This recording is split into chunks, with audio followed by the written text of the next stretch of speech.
So you were in Y Combinator with Dropbox in the summer of 2007. That's right. How did you come up with the idea and end up at YC in the first place? Well, I had the idea, it was born out of frustration. So I kept forgetting my thumb drive. The sort of origin story of the company was when I was riding the Chinatown bus from Boston to New York and forgot my thumb drive and couldn't get anything done on the trip. And then I had another problem, which is I was working on my first company, which we can talk about, and I had a real pain point around collaborating with my co-founder around the things that we were working on. But it was personal frustration. I'd hacked together all these scripts to try to fix it, but then that bus ride was the last straw. You mentioned you had a first company. You had applied to YC before. We were rejected. You were rejected. For the first. That was either a mistake or a really good call. It was a good call. It was, my first company was called Accolade, and it was doing online SAT prep because we realized back in the day the SAT was changing and no one had really built a good online course. And so started that company, applied to YC, rejected largely because we were both, my co-founder and I were both part-time on it. A couple other reasons, market size, probably some other stuff. Did you interview or were you rejected without an interview? We were rejected without an interview. Wow. I don't think I knew that. And you didn't, and you came back the next batch. When I got a little more feedback from about what happened, and some of the concerns were the ones I said about my co-founder and I didn't know each other super well. Neither of us was full time on it. Some market. What happened with issues. that co-founder? We kept working on the company until I started Dropbox, and then it sort of drifted apart. You applied to YC as a single founder and then met Arash rightly after, right? Yes. Or quickly after. So can you talk about that story? It's interesting. Usually these co-founder stories start with my childhood best we friend, played t-ball together, exactly. And no, Arash and I probably knew each other for maybe 2 or 3 hours before we threw in together. What gave you the confidence to be okay with doing that? Well, it was funny. So I applied as a single founder to YC, and I got an email from Paul saying, hey, idea seems interesting, but you really need to find a co-founder. Only problem was application deadline was like 3 weeks away. Yeah. So that's like saying, oh, you need to get married in the next 3 weeks. So what happened was Kyle Vogt, who's one of the founders of Justin TV, which turned into Twitch and then started Cruise. So far the only YC founder with 2 billion plus exits. Yeah. So Kyle and I knew each other from MIT. And we were both in the Entrepreneurs Club together. And then he knew Arash. They were floor mates in East Campus at MIT. They were both from Kansas. And Arash was having a pretty similar experience to one that I was having, which is we had friends who had moved from Boston, who dropped out of school, moved from Boston, settled in San Francisco. Suddenly their companies are raising millions of dollars, taking off. And so I think both of us had a little bit of cabin fever. It's frustrating to watch that happen to friends. It's motivating. It is. So literally 2 or 3 hours you guys spent together. So we got introduced. Kyle sent, or just told, I was complaining to Kyle, I need, is there anyone great that you know who could be a potential co-founder? Because all my friends, or the folks I was closer to, just for whatever reason, timing wasn't right, weren't ready to make the jump, whatever it was. And then Kyle suggested Arash, and so I probably have the email somewhere where Arash just said, hey, let's meet up. And we hung out in the student center for a couple hours, and he dropped out of school the next day. It was pretty wild. I have to add this to Kyle's list of special services to YC. I didn't even know this. So you guys just started working on it immediately, talked about the equity, and went forward. Pretty much. So we met up in the student center at MIT. He was already pretty excited about the concept of starting a company, of doing YC, and we hit it off. And I wish I could say that, oh yeah, here are the 17 things I was looking for, and on this 7-point scale but no, I like, this kid's clearly smart, a little quiet, but very thoughtful, and over time it became clear that this was a really good fit. How did you guys validate the need for Dropbox? I've heard stories, although maybe apocryphal, that you posted on Reddit to ask people if they wanted something like Dropbox. Well, the first real test was I made a demo video because, and it was initially just to get into YC, because the whole Y Combinator application process was pretty similar to the world where I came from, which was college admissions and test prep. And one of the things you can do to give yourself an edge in admissions is just do something different. So I knew that everybody was going to have a demo link in their application or whatever that would be, but I thought this was something that that Dropbox was something that would really appeal to the Hacker News audience. And it was really to get into YC, where I made this 3-minute demo video with some music equipment that I had from my band. And I put it on Hacker News. It stayed at the top of Hacker News for 2 days. I got the thing I was looking for, which is the email from Paul. The thing I didn't want was that you also need a co-founder in 3 weeks, but that was the first. I think we did that at least twice. First to get into YC, then to build some momentum around the company. There's this infamous comment, either on that post or a future one you made, probably that one, where someone's like, I think this is the stupidest thing I've ever heard of. Like, don't these people know that wget exists? You can just use that. No one needs a company for this. Right. We send that around to other founders when they get demotivated because people shit on their idea on Hacker News or Reddit or something else. Well, we were getting it from all different directions. So, actually, we can jump to that because I think that's a really interesting point. One of the things I respect most about you is you have just like kept doing your thing no matter what noise there is in the ecosystem about Dropbox this or Dropbox that, whether it's like, I don't need this because I can use wget, or this company's overvalued, or whatever. And now you're just like this behemoth and everyone's like, well, we were wrong about Dropbox. How do you handle just constant negativity from people saying this isn't going to work or anything like that? Well, I think the first thing is you have to recognize that is always going to happen. And we experienced that from the day we founded the company, actually before that, and all the way to now. And when you zoom out, you realize that a company like Apple, quarter after quarter, can post like the most revenue, most profit of any company in business history.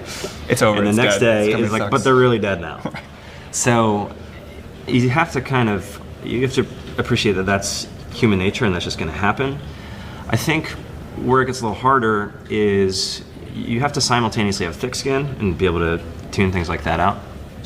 But you also have kind of thin skin, and if your customers are unhappy or team's unhappy, you have to respond to that. So that's a weird dynamic that you have to handle.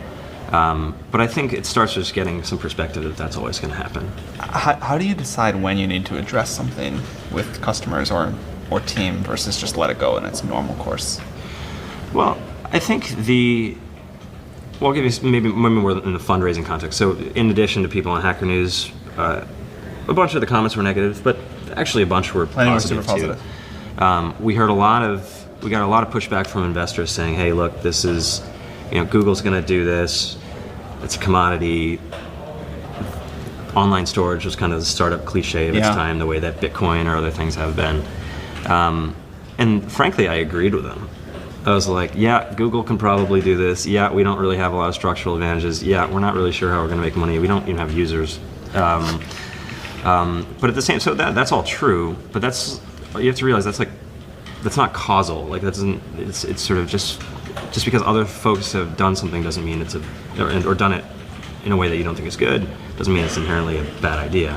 Or maybe put another way, I would ask investors, do you use, yes, there are 50 of these things out there, but do you use any of them? And they would say no. And I'd say, yeah, isn't that interesting?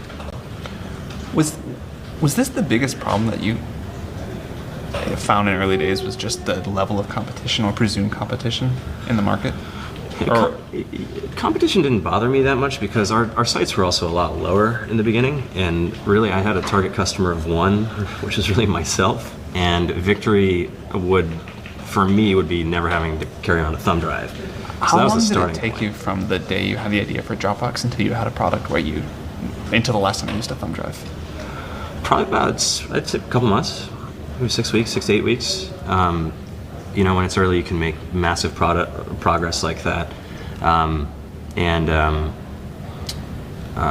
But then it took a long time to make it bulletproof and sort of safe for the world to use. So what were the big initial problems that you faced, or what were they as you think back towards like the few times Dropbox almost died? Sure. What actually went really wrong? So I think the the early problems, when they're real problems, were just keeping up with growth. So we had this idea, we built a prototype worked well, we made this video and we put it on Dig and Reddit, and that just blew up, which I can talk about. But then you need to build a company, because like you start a product, then you're like, okay, we have a product, now we need users. Okay, let's go figure out how to get users. Okay, and so They always leave this part out of the movie of startups. Yeah. You know. Well, it's just you're on this treadmill of you have to, every day you have to do everything you were doing yesterday just as well or better, and then you have a bunch of new stuff to deal with. And so it's like, okay, well, we need to build the product, we need engineers. Yeah. Okay, wait, before we can get engineers, we need to pay them. I guess that means we need to fundraise. Okay, we need to fundraise, then we need a lawyer and an accountant. So just the circle keeps getting bigger. And so you deal with that by dividing and conquering. You hire people, and but then you have a new problem, which is you're hiring people to do something you don't know anything about. Suddenly everybody's running off in different directions. And so I think the hard things were really keeping up with that. The rate at which things were breaking was faster than we could fix things, and that was a really hard thing to get used to, because you're used to, especially if you're kind of used to getting good grades in school and things like that. Ben Horowitz said this well. He said the average grade for running a company is like a 22 out of 100. So when you're used to getting A's, it's a humbling thing. And you have to simultaneously keep two things in mind, which is, on the one hand, you really should aim for perfection and try to make things as good as they can be, and not, when problems arise, not tolerate them. But at the same time, you got to recognize, like, things, it's like trying to bake a cake in 5 minutes. Like, there's just going to be stuff on the walls. It's going to be a little screwed up no matter how good you are. And what you really need to do, and probably even harder, is your job as CEO changes every 6 months, every year, every couple of years. Just nobody tells you that. And in fact, some of the things that made you good at the prior stage are become a hindrance for the next stage. So for example, I wrote most of the first version of Dropbox, and certainly Rosh and I did together, but there just became too much stuff to do and I had to stop coding. Any of your code still running in production? Yes, Very some. impressive. I think they've done some analysis. So there's still stuff Right. in there. And a lot of how the core product works and the protocol has been pretty stable, which has been cool. I think although there's so much advice online about how to start a product, there's actually very little advice about how to transition to a company. So have anything else that either is particularly good advice that you heard or advice you now give to entrepreneurs who are trying to build the next Dropbox about how to successfully transition from an engineer to someone running a large company? Yeah. So the first thing is that would have been helpful to know is just, first of all, nobody's born a CEO. So the job, you learn it. And the challenge is you just don't know what your blind spots are.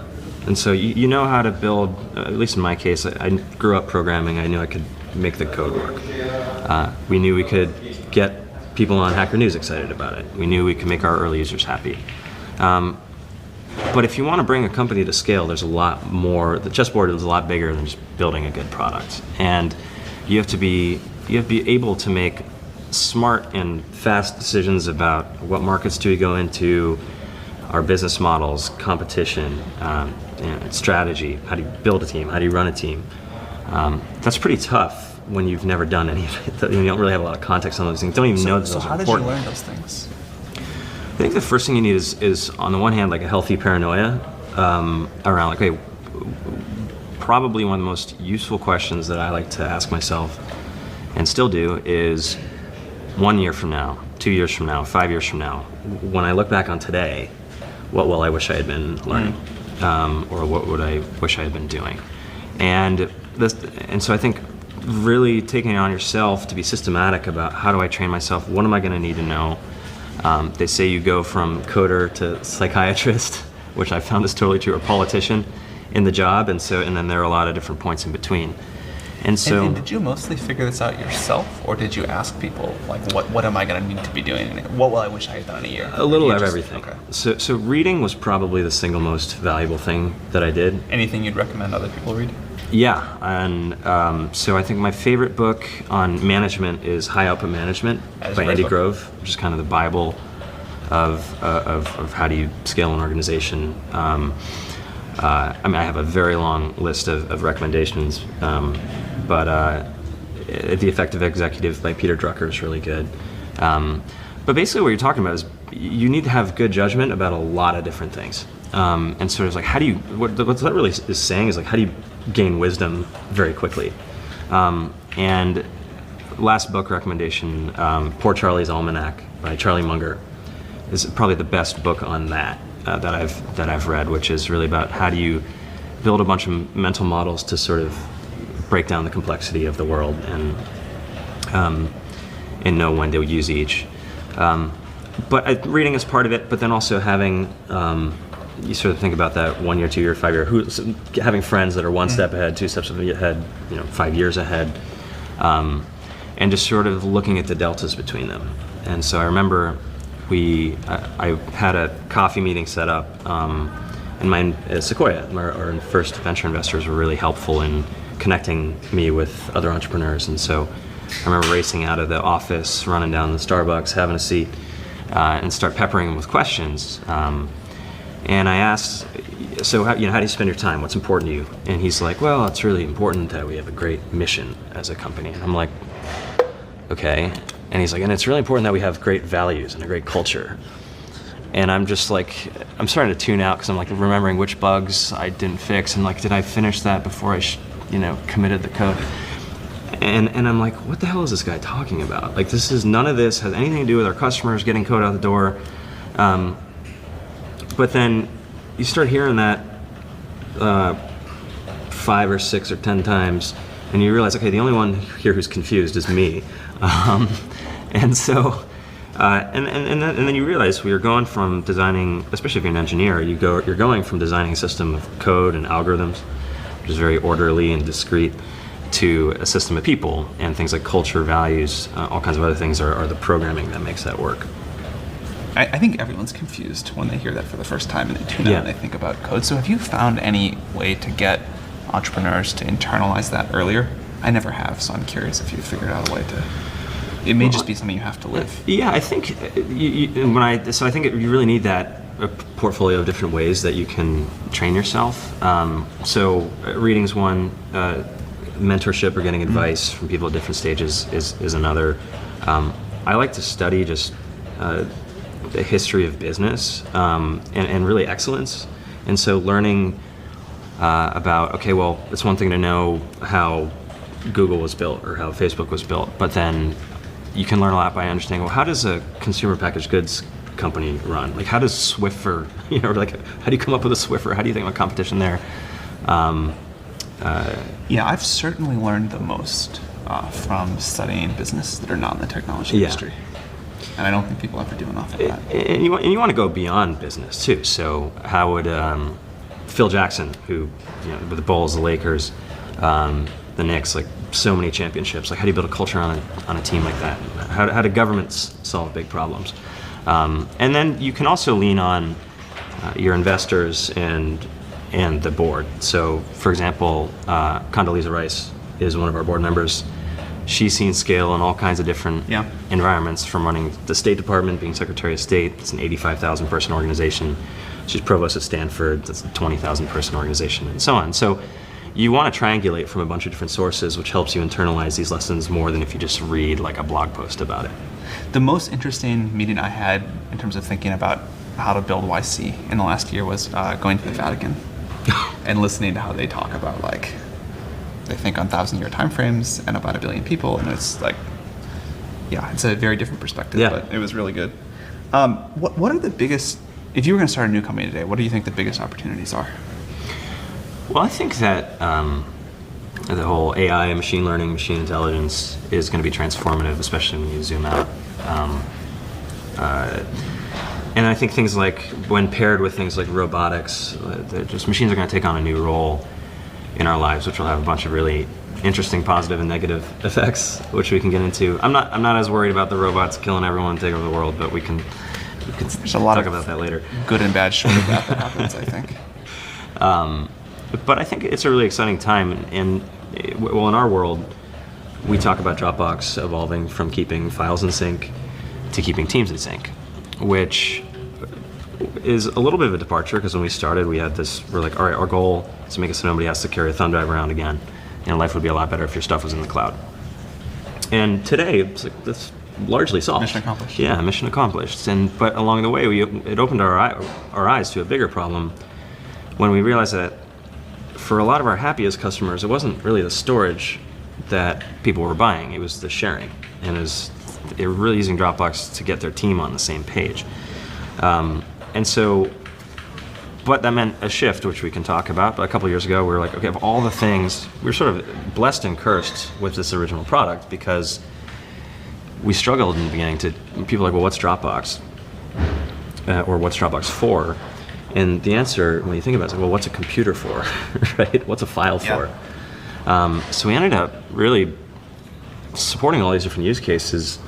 But at the same time, it was very clear even in the beginning that the role of files in people's lives are going to change. So in the beginning, yeah, maybe you'd have text files and MP3s in your Dropbox, but in a world of iTunes and Evernote and Spotify and Netflix, there's not a file to be seen. And so you have to really think, tech just moves quickly, and so you always have to keep evolving with the patterns of what's changing.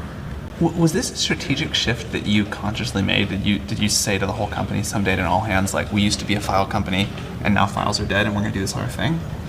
We did expand from, I would say there was an expansion and then a contraction, which I can talk about. So we knew that files were going to, the role of files was going to change. Files were never going to go away, but they were going to change. And we thought about, okay, what place do we really occupy in people's lives? There are a couple big use cases. So one was private photo sharing, another was collaborating with a team on files, and then the third was we had a platform, we have an ecosystem of all these developers. And so we expanded to say, like, okay, well, we're going to really build a separate thing for photos, because that's a kind of a different product. We're going to do a lot more around collaboration and so on. And then that was when we started to we bought Mailbox, we started building something called Carousel, which is our photo app. Then in 2014, we stopped doing those things. How'd you decide to stop doing them? It was tough. I think what we found was, first of all, I think it's easy to make strategies that look great on paper. And when you think about your overall market, you want to hold on to as many use cases as possible. And like, so many of our users are so happy with things like sharing photos and we could do such a better job there. But at the same time, you look at photos and collaboration, it's like very different products, very different ideal business model, very different competition. Everything is different. And so we found ourselves sort of straddling these two worlds, which made it very hard, A, to build the best focused product, and B, it made it hard for people to understand what we were doing. And as much as like, oh yeah, we were out in front of all this, competition sets in, and I think there's just sort of a sense of, we're doing a lot of stuff, it's not really working, and people just getting agitated. And then I reread a book called Only the Paranoid Survive by Andy Grove, which describes how actually Intel wasn't always a microprocessor company. They actually started in memory, and they were getting crushed by the Japanese. And he talked about the story of that transition from memory to microprocessors. As I was reading it, like, my stomach started churning, because I'm like, oh my God, the strategic inflection point he's talking about, that's what we're in. And there's a part of the book where it says, CEOs like to keep their options open. What you really need to do when you're in the middle of one of these inflection points is put all your eggs in one basket and watch that basket, quoting Mark Twain. That's so true. And so I went in the office the next week, and we're like, we're not doing Carousel anymore, we're not doing Mailbox anymore. Was there resistance, or did the team get behind you quickly on that? A little of both. I think you find that when your company gets bigger, sort of like everybody knows, it's not like a secret that some of these things aren't working the way that you want them to, and so in a sense, or to one set of people, it's a relief, and frankly, they're like, what took you so long? This was obvious, I told you so. It's very disappointing to the people that are working on it. It's disappointing to me. I mean, here are two products that I really loved, and is embarrassing. It's publicly embarrassing. That was something that changed, is that, a lot of problems in your company, nobody really cares about them except for the people in the company. But when you go on the big upswing, like the one we had, suddenly everything you do has a lot more. The peanut gallery is a lot bigger, and the press and just sort of the folks can be a lot. There's a whole machine that will build you up, and then they love to tear you down. So, and even if I understand that and can put that in perspective, it's very hard for the team. So. But yeah, everybody loves the idea of focus, but what focus actually means is like shooting stuff you love, and turning down things you can make work. But that's going to be, it's part of the cyclical nature of everything. There'll be times when you expand and times when you contract. Speaking of the expansion, one other thing I remember, I didn't know you really well in the early days of Dropbox, but I remember being impressed by just how much you got done. Sort of like as Dropbox was really taking off and just sort of seemed to ramp up to where everyone was using it in like a 1 year period. How did you manage your time? Like, what did your days look like when you went from sort of 7 users to 7 million? Sure. So the team, I'm thinking like 7 to 7 million. We're probably fewer than under 50 people, and so I think there's probably a few things that have been long misunderstood or not clearly understood about our space, which is, first of all, Dropbox, part of the reason why we had so little competition for a while was Dropbox looks easy, but it's actually really hard to do. Yeah. And I knew this because I wanted to just use the other products. Like, if any of them had worked, I wouldn't be here. But it's actually really technically hard. But that said, there were a lot of competitors who built things that probably were reasonably functional, but they didn't get distribution right, and they didn't get virality right.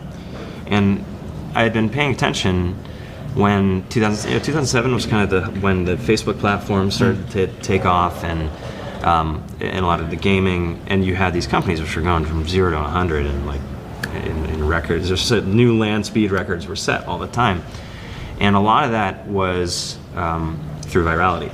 And so there's Dave McClure had a great model called Startup Metrics for Pirates, AARRR, which is about, I won't go spend too long on it, but basically acquisition, activation, revenue, retention, and referral that becomes like, this was how we managed the company. We're like, right, users come in, oh my God, very few of the folks who signed up, like 4 out of 5 who sign up, don't put a file in their Dropbox, don't install the client. What is going on?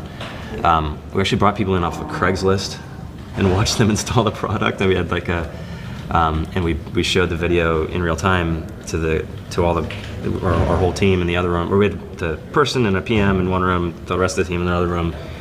We're like, hey, just sit down. Here's Dropbox. Go from here to sharing a file. 0 of the 5 people succeeded. 0 of 5 even came close. But really paying attention to all the activation is just one example, but all the steps and the viral engine, like tuning that as much as possible, coming up with things like the referral program, and which had this 2-sided incentive where if I tell you about Dropbox, you get free space, I get free space. That drove like 30% of our signups for a while. Shared folders inherently viral, another 20%. So half of our signups were viral. And that was something that wasn't well understood before that time. And it was inspired by some of the stuff I saw in the late 90s, like PayPal, or maybe early 2000s. PayPal had an incentive referral bonus. I had the idea for the Dig and Reddit video based on a book called Guerrilla Marketing, which is like, how do you do marketing, get users when you have no money? And so a lot of these things came together at that time, 2007, 2008. Or a lot of the dots were connected from things that I had read over the last several years. And I guess if you were less than 50 people, like, you didn't spend too much of your time managing and thinking about the organization then. When you're like 20 people, you can just sort of manage by intuition, or it's manageable because everybody fits in a room, everybody knows what everybody else is doing. But that transition to now when you say 30, 40, 50 people is very difficult. Okay, last question. I won't ask you when you're going public, but how do you think about, what's the decision framework for staying private or going public, and how do you think about that? Well, I think there's nothing that magical about it. It's primarily a financing decision. And So it really depends on, do you need capital? Your employees and investors need liquidity. There's some other benefits around branding or having currency for acquisitions and so on. What's happened over the last 5-10 years is the private markets have found ways to solve most of those problems. And going public is a way to solve all of them. However, then operationally, it's tough for a couple reasons. One is there's a lot of overhead with compliance and regulatory stuff that where you have a lot of people in your company spending time on things that don't really have anything to do with your customers or your products, so it really is overhead. There are other elements of discipline and so on that are good, but it is a lot of overhead. The stock market tends to be manic depressive, so they're either like way more enthusiastic than they should be about your company or way less, which creates these it has a lot of impact on morale. But I think at scale, most tech companies are public, and that's the path we're charting. Great. Well, thank you very much for taking the time. Thanks for having me.